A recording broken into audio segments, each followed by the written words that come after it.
Hello there guys and welcome back to the channel. Now it is that time of the year again. Twice a year I do rank every single class according to their strength in my personal opinion, and then I do top champion videos of each class, respectively going in the same order from weakest to strongest, and then I do a video which basically goes over to what I perceive to be the best champions in the game.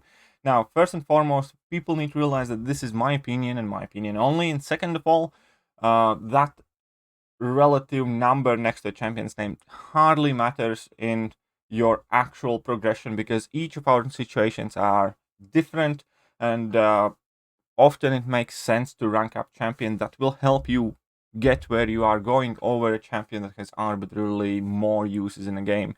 Like a good instance would be, Venom compared to somebody like who is up there in Omega Red, for instance.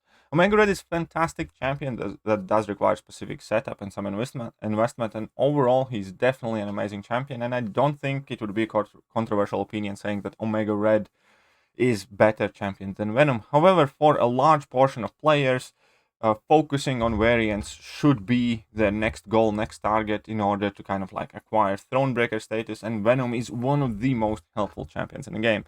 With that, I am really trying to say that you should not follow any of these videos like a Bible. You should always consider your own personal situation, and when it comes to ranking up champions, always think about which champion is going to help you where you are going, where you want to get, rather than which champion somebody on YouTube thinks is better than others.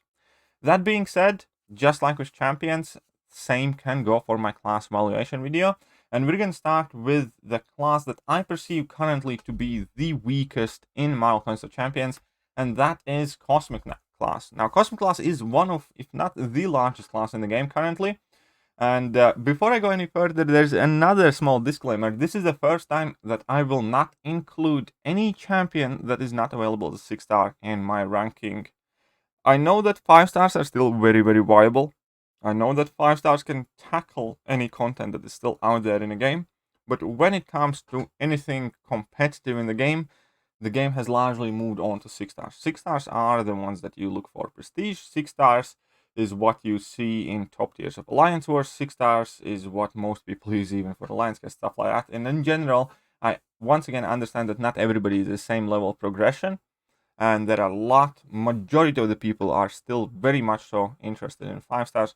However, this is one of the conditions that I agreed to previously, which a lot of people have often brought up, that this champion, well, quite frankly, is falling out of relevance just because he's not available as a 6-star, similarly to how Scarlet Witch may or may not have been somewhere in top 10 Mystic list for a really long time, but since she wasn't available as a 5-star champion in the game, nobody really used her, because nobody's going to use 4 stars when there were 5 stars available. And this is the cutoff point that I have put for champions that are not yet available as 6 stars.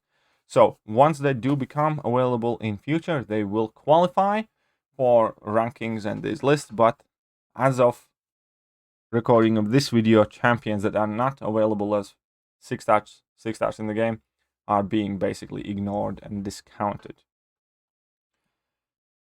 And that being said, obviously Cosmic class loses Hyperion. And without Hyperion, when you look at Cosmic class, there are a lot of alright champions, there are a lot of neat, nifty champions that are situationally useful or can put up some crazy numbers like Obsidian and Hela, and there are definitely a lot of interesting interactions. But when it really comes to it, when it really comes to competitive Alchemist of Champions, which champions you see commonly used? As I previously mentioned, Venom is arguably the variant king, or one of the best champions for variants overall, so there is definitely that. Then we have Corvus Glaive, Cosmic Ghost Rider, and Captain Marvel movie.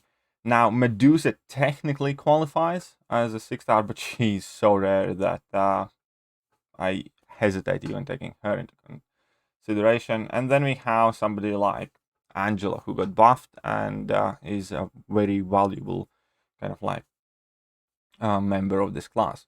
But in general, I think if there is one thing that most people have noticed, that majority of the Cosmic champions released over the last couple of years are just mediocre or suck.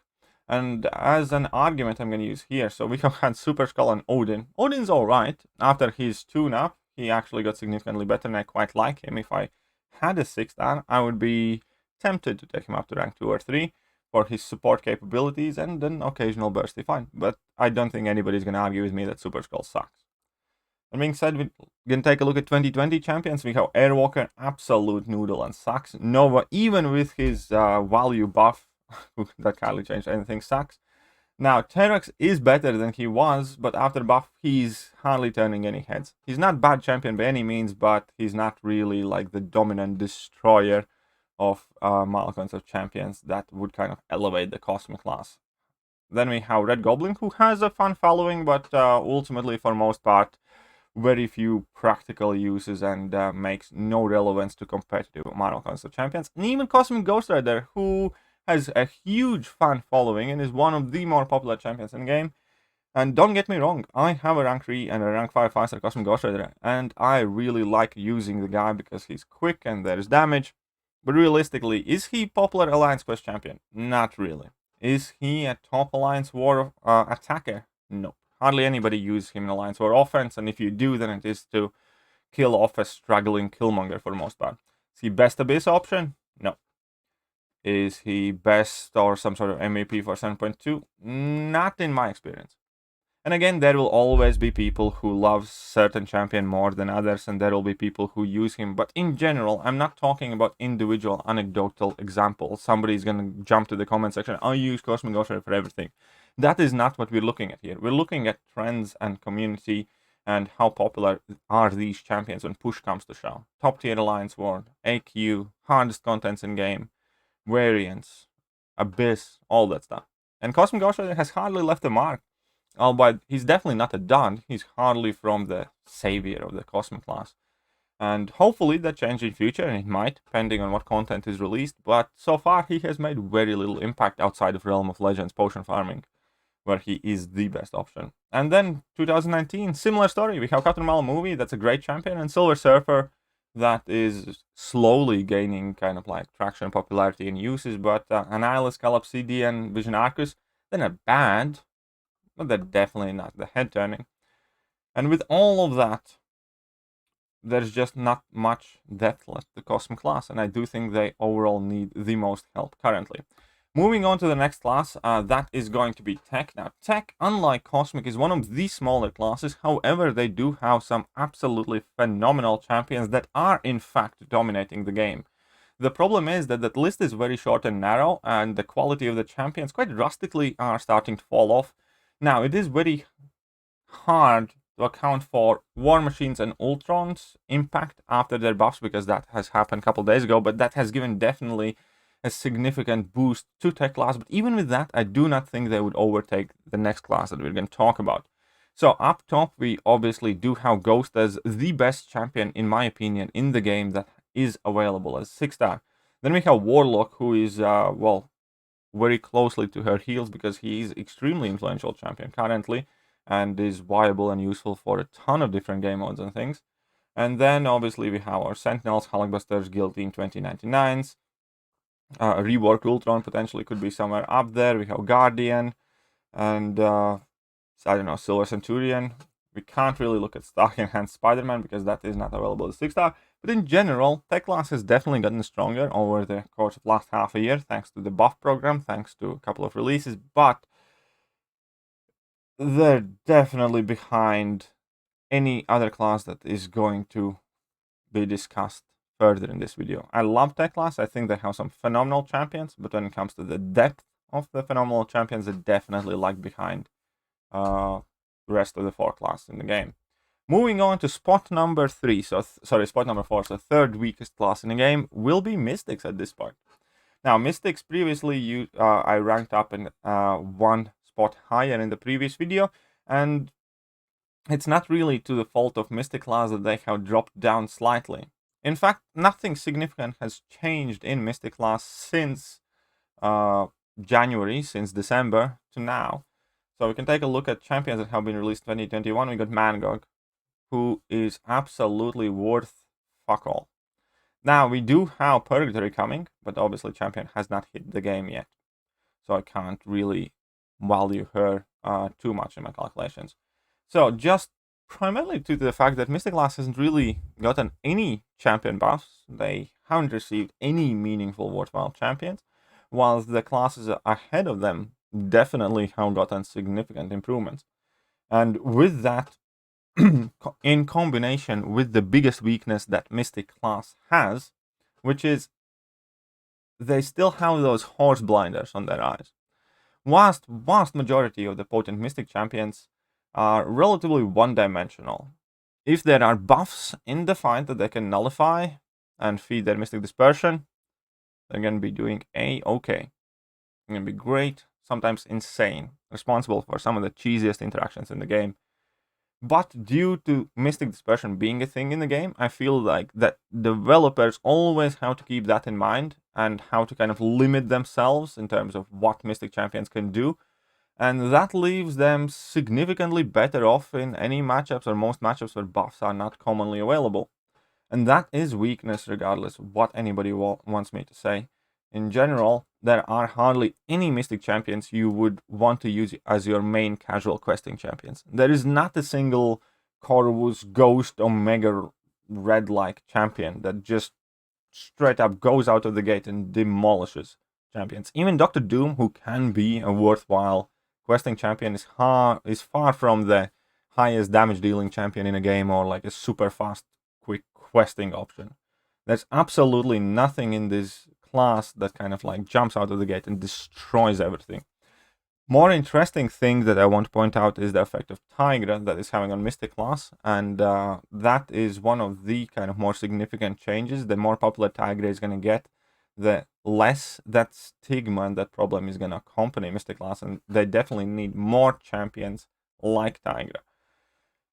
But that being said, Mystic class, very strong class, very solid class, obviously the best class when it comes to dealing with buffs and often power control, and they definitely are very valuable in this game. But in general, there has been very little change, while other classes have definitely been improving. That being said, it also sucks that one of the best champions in Mystic class is not available as 6-star, therefore has to be discounted for the strength side. They lost their best power control option. Well, arguably best right next to Dr. Doom. Right, let's move on to top 3 classes. So these would arguably be the 3 weaker class MCOC, and now we're going to move on to spot number, we're going to move on to the 3rd strongest class in the game, and that's Science. Now, let's address elephant in the room. Quake's out. And I'll be honest, the way the content is designed recently has been to a point where I don't even want to use Quake, because Kabam has changed their approach to designing content. Therefore, I do feel that ever so slightly her importance has lessened. Not her capabilities, not what she can do, her importance has lessened. Like in 7.2, I think I used Quake for like 1 fight. Not because I couldn't do fights with Quake, it's just because I didn't want to. Because there were other faster, quicker options and more fun and more interesting because of weird, quirky node interactions. So that is a definite sign of Kabam improving their quest design.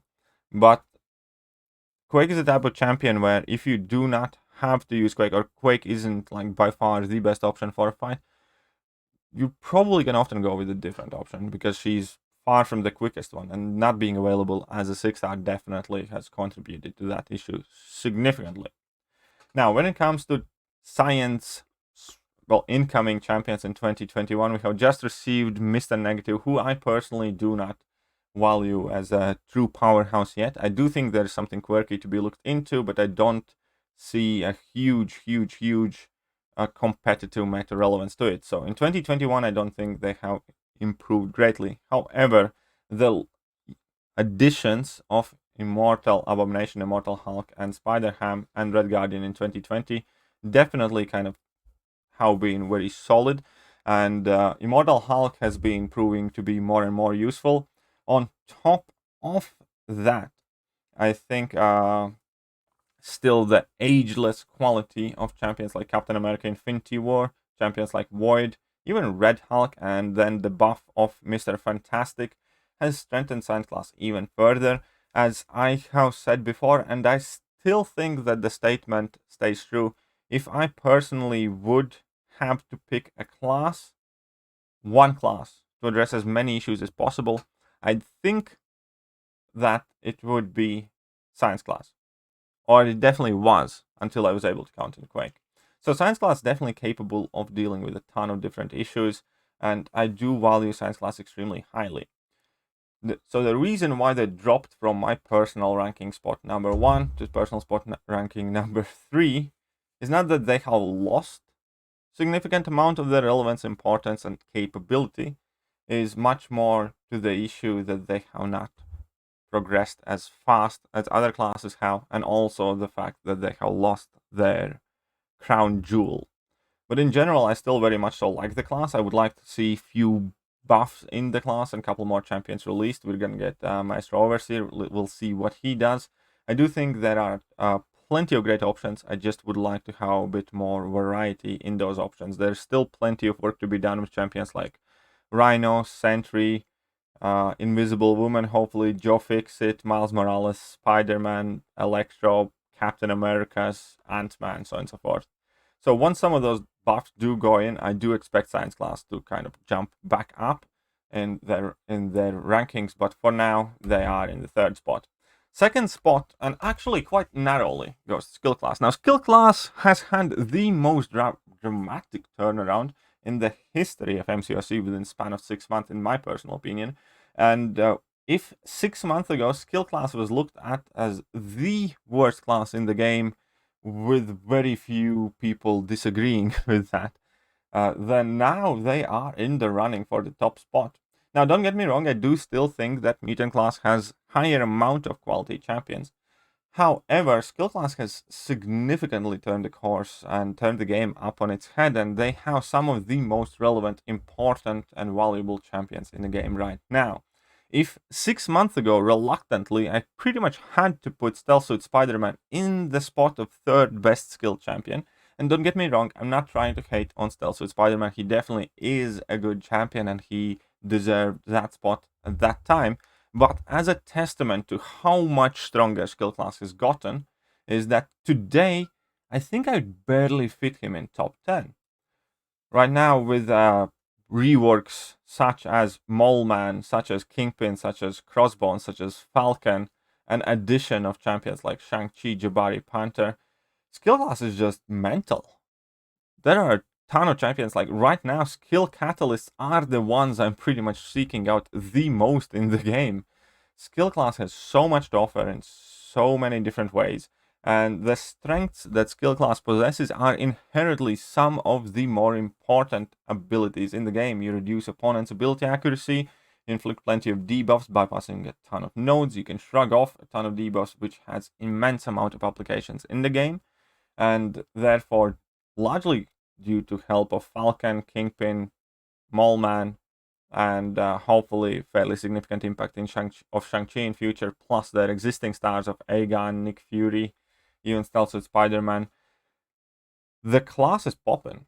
The class is popping, and more often than not, I find myself relying on several skill champions. Many of the skill champions have been my MVPs in last couple of variants, whether that is in villain or hero variant. Several of the skill champions were my MVPs in 7.2 exploration. Obviously, this class has the inherent advantage of having the best Everest content champion currently in the game in form of Aegon. And overall, I think it's about time we recognize that skill class is far from pushovers now, and they are one of the more capable classes in the game. And then, perhaps, finally, I have come to the fold. Now, I have been criticized a lot in the past by not placing Mutant class at the very tippy top of the game, and I kind of left them at 2nd. And I still have the same reservations. Mutant class, as good as they are, as much as they do, are not performing as well as they should. On paper, they have all-star study cast. It's a dream team. It's the all-star team. They have so many high-quality champions that it's impossible to point out, I don't know, 10 best of those and not feel bad about champions that you didn't quite manage to fit in there. There's Apocalypse, Archangel, Colossus, and Gambit is cool now. Then we have Magneto, White Magneto, Namor, Omega Red, Professor X, Storm Pyramid X, Sunspot. I'm not gonna say Strife, whatever. Anyways, we'll see. But the class is jacked. And the only problem that I still have with Mutant class is that they're not doing as well as I believe they should. They're nowhere near the dominant AW class, they're nowhere near the dominant AQ class. They are doing a lot better in terms of questing champion and champion selection, and there have been some of the champions that have been increasingly becoming more and more valuable. I do feel that right now Apocalypse has well proven his worth, and initially I was a lot more skeptical towards him, and I still am quite skeptical to his horseman ability. But Apocalypse's own innate ability kit is better than many people, I believe, give him credit for. Honestly, making Horseman is something that I hardly ever do. I rather have Apocalypse with 4 charges because he is that good often. Then we have Archangel, who is one of the MVPs for pretty much everything in the game right now. And the list could go on. So I think finally I'm ready to put Mutant class up top for now, but I definitely must warn that skill class, in my opinion, right now is not far behind. Couple good buffs and maybe another champion release, and I would put skill class ahead of them. But that is it.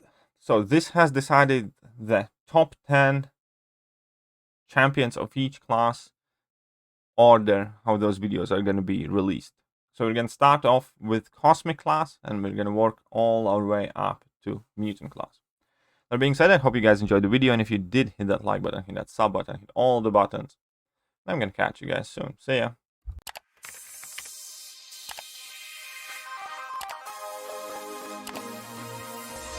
Hello there, guys, and welcome